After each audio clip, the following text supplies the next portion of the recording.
Hello dear friends, welcome to this program, our moments with God, our moments with the Word of God, our moments with the love, mercy and compassion of God, our moments also with the holy ones of God. And today we will be speaking about one of the holiest, the most holy one that we venerate and consider in our church and the church history or in church tradition. But before that, I invite you please to share the videos with others, and this doesn't cost much. As I have been saying, subscribing doesn't cost anything. People may misunderstand that when I ask people to subscribe, it means you have to pay. No, you don't have to pay anything.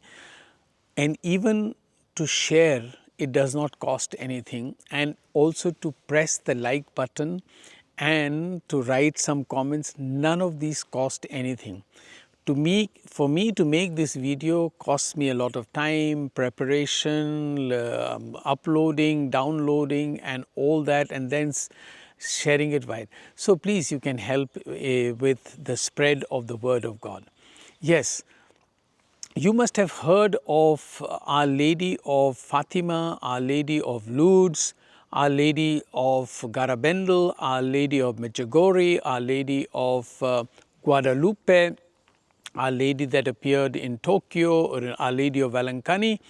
And similarly, today the church celebrates the feast of Our Lady of Mount Carmel. Actually, that little hill could be a mountain where could be equally associated with Mount Carmel. Mount Carmel is a place in modern Israel, in Haifa. I have been to that place, overlooking the Mediterranean Sea on the other side, if you like. But one interesting thing before I go further about it is that while in Fatima or Lourdes or Guadalupe or Medjugorie, Our Lady appeared, as she also appeared in Vellankani and in many other places in the world, Mother Mary did not appear, did not give an apparition at Mount Carmel. And yet, the church on the 16th of July celebrates the feast of Our Lady of Mount Carmel, despite the fact that she did not appear there. So how did Mount Carmel, that kind of mountain, green and beautiful, with blue sky in the background, get associated with Our Lady of Mount Carmel? So that's an interesting story. First of all, because in the 11th and 12th century, some hermits went to Mount Carmel to contemplate and to pray. And why did they go there? Because Mount Carmel was closely associated with biblical times, particularly in the Old Testament, where Elijah had prayed to God against the gods of Baal and against the priests of Baal, and had called on fire, and which burnt his offering, to prove that the God that he believed in was the true God, and the gods of Baal could not bring down fire. So that is one thing. Secondly, it is also the place where he prayed for rain, and from the distance they could see in the sky first a small cloud and then a little bigger cloud, and then it all came down, and then that is where also he heard the word of God, not in an earthquake, not in a strong breeze, but in gentle breeze, as in this area there is always a gentle breeze. So actually, these monks, hermits, when they went to Mount Carmel, the first chapel that they made there to pray was dedicated to Our Lady there, to make her the patroness of their congregation or their order or their little hermitage. And that's why she is known as Our Lady of Mount Carmel. But in the 13th century, when persecution broke out in that area, the monks moved to Europe, some here and some went further, even further to England. And in 1251, Simon Stock, the famous prelate of that time, had an apparition of Our Lady, but it was in England, in a place called Aylesford.